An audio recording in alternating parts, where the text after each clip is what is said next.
भारत की तरक्की पॉसिबल नहीं थी अगर मोदी साहब अगले प्राइम मिनिस्टर ना होते। इसमें कोई शक ही नहीं, कोई दो राय नहीं इसमें। 2014 के अंदर इंडिया 10th लार्जेस्ट इकोनॉमी थी और आज देख लें कि वो 5th लार्जेस्ट इकोनॉमी है। उन्होंने तो बोला थर्ड भी बन और वो थर्ड भी बनने जा रहे हैं। जो बाइडेन ने मुबारक दी, चाइना ने मुबारक दी, सबने मुबारक दे दी तार साहब। इसको थोड़ा इंटरप्रेट कीजिएगा विद शहबाज शरीफ, जिनको किसी ने मुबारकबाद दी नहीं। हम शोर मचाते थे सबसे ज्यादा कि चाइना हमारा फ्रेंड है और चाइना ने कहा है कि we are ready to work with India. ठीक है, उन्होंने कांग्रेचुलेट किया। और भारत की तरक्की के लिए जरूरी है कि उसका ड्राइविंग सीट के ऊपर मोदी बैठा हो। शहबाज शरीफ साहब के हल्फ लेने पे और नरेंद्र मोदी के हल्फ लेने में जमीन आसमान का फर्क है।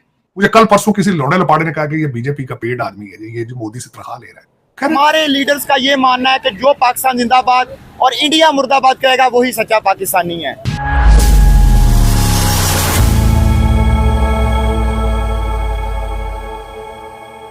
नमस्कार दोस्तों, लगातार तीसरी बार आम चुनाव में विजयी होने पर पीएम नरेंद्र मोदी को 50 से ज्यादा देशों के नेताओं ने बधाई संदेश भेजा है। बधाई देने वाले नेताओं में इटली की प्रधानमंत्री जॉर्जिया मेलोनी, फ्रांस के राष्ट्रपति इमानुएल मैक्रो और यूक्रेन के राष्ट्रपति व्लादिमीर जेलेंस्की समेत 50 राष्ट्रों के प्रमुख शामिल हैं। प्रधानमंत्री मोदी ने इसमें से कई नेताओं को सोशल मीडिया पर धन्यवाद भी दिया और कुछ देशों के साथ द्विपक्षीय रिश्तों को आगे बढ़ाने के लिए साथ काम करने की इच्छा भी जताई। इटली की प्रधानमंत्री जॉर्जिया मेलोनी सबसे पहले बधाई संदेश देने वाली नेताओं में शामिल रही। जो दुनिया भर से मोदी जी के लिए बधाई संदेश आया है, इसे देख पाकिस्तानी पत्रकार कमर चीमा ने कहा कि नरेंद्र मोदी अभी तक प्रधानमंत्री का शपथ लिया भी नहीं, लेकिन जितने भी वर्ल्ड लीडर्स है वो सभी मोदी को बधाई संदेश भेज रहा है।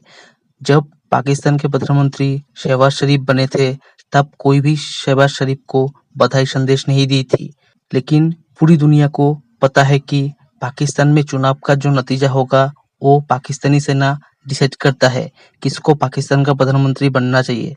और पाकिस्तान के आर्मी चीफ का कठपुतली मान सकते हैं अभी शहबाज शरीफ को। जब मोदी जी थर्ड टर्म के लिए प्रधानमंत्री का शपथ लेंगे तब पाकिस्तान का और चीखें निकलेगी। चलिए दोस्तों, इसी पर आगे पाकिस्तानी मीडिया के रिएक्शन देखते हैं। अभी नरेंद्र मोदी ने ये कहा कि हम हुकूमत बनाएंगे, उन्होंने हुकूमत बनाई नहीं। एनडीए अलायंस उनके पास नहीं आया, उनके पास 245 सीट्स थी, लेकिन दुनिया ने मुबारकें देनी शुरू कर दी। जो बाइडेन ने मुबारक दी, चाइना ने मुबारक दी, सबने मुबारक दे दी तार साहब।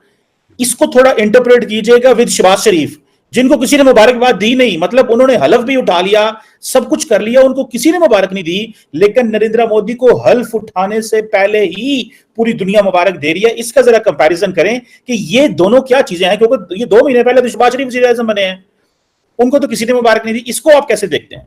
जी मतलब सबसे पहले तो मैं, बल्कि आप ये बात करें, मैं तो लिस्टें देख रहा था कि जिन लोगों को इनविटेशन भेज दी गई है सैटरडे वाले दिन 8 तारीख को जो ओथ उठाएंगे मोदी साहब, मैं वो लिस्टें देख रहा था कि उसमें कौन कौन, मॉरिशस के सदर को लिस्ट भेजी जा चुकी है। क्योंकि मैं अब एक्साइटेड कि मे बी शहबाज शरीफ साहब को भी लिस्ट में आए, लेकिन शहबाज शरीफ का नाम नहीं है उसमें। लेकिन चीमा साहब देखें, मैं शहबाज शरीफ साहब के हल्फ लेने पे और नरेंद्र मोदी के हल्फ लेने में जमीन आसमान का फर्क है, जमीन आसमान।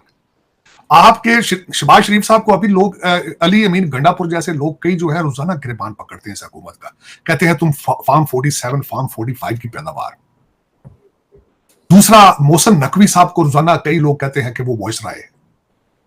आपके सिटिंग आपके जो हाफिज साहब है आसिम मुनीर साहब, उनको मुसलसल मुर्शिद पाक बार बार ये कहते हैं, कभी फर्द वाहिद कहते हैं, कभी जंगल का बादशाह कहते हैं।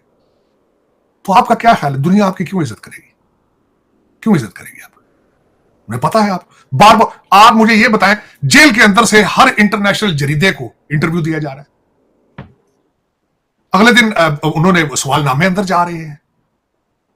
वो जो अगले दिन वो जो लंदन में बैठ के जिस बंदे ने सारी स्टोरी बताई है, जिसने कहा कि दहशतगर्द है, कभी कहते हैं कुछ है कभी कुछ, पूरा सवालनामा किस तरह गया अंदर?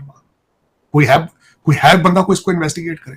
कोई है ऐसा बंदा, मर्द इंसान पाकिस्तान में जो जेल को जेल बना दे? चीमा साहब, तो आपका क्या ख्याल है, दुनिया देख नहीं रही आपको कि आप क्या है, आप कितने ताकतवर हैं, आपकी जुडिशरी के हालात क्या है, आपकी असेंबलियों के क्या हालात हैं, आपके मेरा मतलब this is how you gain the respect in the world.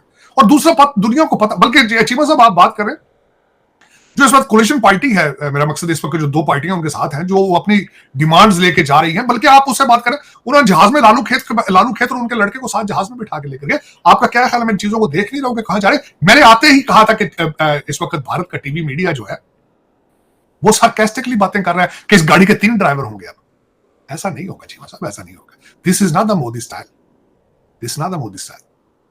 और भारत की तरक्की के लिए जरूरी है कि उसका ड्राइविंग सीट के ऊपर मोदी बैठा हो, otherwise Bharat want be the Bharat want B growing 8% पे आकार। बल्कि चीमा साहब सबसे बड़ी बात यह है, मैं देख रहा हूं 2 स्टॉक एक्सचेंज नीचे गई, उनकी स्टॉक एक्सचेंज नीचे गई। मैं एग्जैक्टली अभी डिटेल देख रहा हूं कि किन किन के स्टॉक नीचे गए हैं, किन किन कंपनियों के स्टॉक नीचे गए हैं और उनके मालिक कौन है, मैं सारा देख रहा हूं चीमा साहब। लेकिन जरूरी है ये कि भारत स्टेबल रहे, भारत स्ट्रांग रहे और उसकी ड्राइविंग सीट पर एक ही इंसान बैठा हो और मोदी बैठा हो, वरना भारत तरक्की नहीं कर पाएगा। ये मैं प्रेडिक्ट कर रहा हूं इसको। और कमजोर भारत जो है is not in favour of the region and in favour of the world. Matter fact Bharat haves to stay strong. This is how I see it. इसमें किसी को आप वो बात करें, मुझे कल परसों किसी लौंडे लपाड़े ने कहा कि ये बीजेपी का पेड आदमी है, ये जो मोदी से तनख्वाह ले रहा है।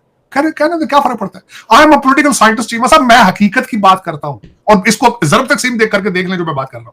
चीमा साहब कांग्रेस के हालात थे तो भारत के क्या हालात थे, पाकिस्तान के हालात क्या थे, मैं ये तवक्को करता हूं। चीमा साहब एक ज़हन में रखने की बात, मोदी साहब was the prime minister who came to Pakistan unpredictably after putting a lot of his political capital on risk, equity करके आए थे। और I was expecting, बल्कि इस पर एक्सपेक्टिंग है, दूसरी साइड पर मियां साहब शरीफ बरदरान है, दूसरा पाकिस्तान के इकोनॉमिकल हालात खराब, मोदी साहब आते तो आ रहे हैं तो एक्सपेक्ट किया जा रहा है देयर आर चांसेस के पाकिस्तान के साथ हालात बेहतर हो और हो सकता है ट्रेड की बात की जाए।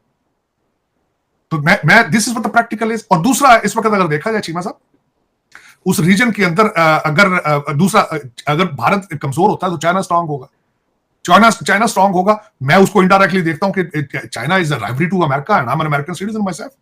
आई want to see China strong, I mean India strong. Matter fact my vote is for India. मैं चीमा साहब सबसे पहले तो भारत को मुबारकबाद देना चाहूंगा। आज भारत की तरक्की के लिए जरूरी था कि मोदी साहब आगे प्राइम मिनिस्टर बनते, बगैर एग्जैजुरेशन। चीमा साहब देखिए, आज मैं सबसे पहले तो बात करना चाहूंगा कि आज बातें क्या हो रही हैं भारत के टीवी पे बातें क्या हो रही हैं और लोग पाकिस्तान में क्या बातें कर रहे हैं। मैं इन सब को मिक्स करके बताता हूं, वो उसके मिले जुले रिएक्शन के बाद हम बात करते हैं। लेकिन ये फैक्ट है, बहसीते student of political science, Bharat की तरक्की पॉसिबल नहीं थी अगर मोदी साहब अगले प्राइम मिनिस्टर ना होते। इसमें कोई शक ही नहीं है, कोई दो राय नहीं है इसमें।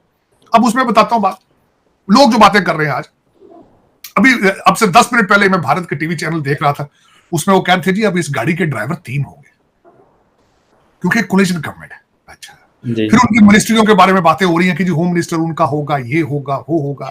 मीडिया जितनी बातें जिस तरह करता है, पाकिस्तान की तरफ से बातें आ रही हैं कि हिंदुस्तान के मुसलमानों ने मोदी साहब को रिजेक्ट कर दिया है और यूपी के अंदर वोट नहीं होगी, 40 सीटें होती। ठीक, जो कुछ भी है, मैं बात करना चाहूंगा उस रीजन के अंदर स्टेबिलिटी और उस रीजन की ग्रोथ और how to move India, how India can prosperous and move forward. क्योंकि मेरी फीलिंग्स अगर जाती तौर पे देखी जाए चीमा साहब, मेरी फीलिंग्स भारत के साथ है, चाइना के साथ नहीं है मेरी। और दूसरा, अगर भारत सेफ होगा, भारत तरक्की करेगा, रीजन तरक्की करेगा, पाकिस्तान तरक्की करेगा। अगर वहां पे स्टेबिलिटी नहीं आती, देखिए आज हमें उम्मीद है, आज भारत तरक्की कर रहा है, हमें उम्मीद है इस चीज की कि वो रीजन स्ट्रांग होगा, पीसफुल होगा। अगर भारत अगर तरक्की नहीं करता, भारत सफर करता है, तो पूरा रीजन सफर करेगा। चाइना के साथ हमारे रिलेशनशिप जो कहे जाते हैं, हमारे रिलेशनशिप उनके साथ क्या है, हमारी सिमिलैरिटीज उनके साथ क्या है, अगर देखी जाए सिर्फ और सिर्फ हम पाकिस्तान की उनके साथ सिमिलैरिटी चाइना के साथ ये है कि भारत के साथ हमारी नहीं बनती थी। जो आप हमारे चाइना भाई हैं, आप हिमालय से ऊपर हैं, आप हिमालय से नीचे हैं, लेकिन करप्शन है, उसमें हम किकबैक्स लेते हैं प्रोजेक्ट्स पे। उनकी भी मजबूरी है कि भारत की दुश्मनी में उन्हें सपोर्ट करना होता है। इसके अलावा कुछ भी नहीं है। भारत के साथ हमारी सिमिलैरिटीज, हम सदियों से इकट्ठे रहे हैं, हम इंडस वैली के 2 बच्चे हैं, हम इंडस सिविलाइजेशन से दोनों निकले हैं। तो देखा जाए तो मेरी फीलिंग्स जो है वो भारत के साथ है। और आज जो मैं समझता था, मैं वैसे समझ रहा था, एक चीज जो है आज हमें इलेक्शन से सीखनी होगी, बल्कि 2 चीजें मैं बताना चाहूंगा। एक तो ये थी कि मोदी साहब की लिस्ट ऑफ परफॉर्मेंस और उनके जो 8 साल पिछले थे, 10 साल, उसमें चीमा साहब ओवर कॉन्फिडेंस ने नुकसान पहुंचाया है। लोग निकले नहीं है, लोग समझते थे कि मोदी साहब तो आए कि आए, जिस तरह वो एक बात होती थी, इस बार मोदी 400 पार, तो उसमें लोग ओवर कॉन्फिडेंट होके तो कई लोगों ने वोट ही नहीं, बाहर निकले नहीं। और 2 दिन मैं और जसदीप मुसलसल टीवी के साथ हम अटैच रहे हैं। तो मैं ये आज जिस चीज को मैंने अपनी आंखों से पहली दफा इस चीज की गवाही दूंगा कि भारत की जमहूरियत जो है इस वक्त दुनिया की best democracy on the planet, ये मैं मुबारक दूंगा भारत को। मैं लेकिन मैं स्टेबिलिटी चाहता था, मैं चाहता था कि मोदी साहब इलेक्शन जीते हैं, उन्होंने जीते हैं, इसमें कोई शक नहीं है। लेकिन जो कई लोग डिसअपॉइंटेड हैं, कांग्रेस ने पिछले इलेक्शन से ज्यादा सीटें हासिल की हैं, कोलिशन गवर्नमेंट है, लेकिन ये कि मैं समझता हूं कि फिर भी भारत बच गया है, भारत का फ्यूचर बच गया है। जय हिंद दोस्तों, स्वागत है आपका आपके YouTube चैनल जय हिंद पर। वीडियो को लाइक और चैनल को सब्सक्राइब जरूर करें और हम आपके लिए पाकिस्तानी मीडिया के एक से बढ़कर एक लेटेस्ट वीडियो लाते रहेंगे।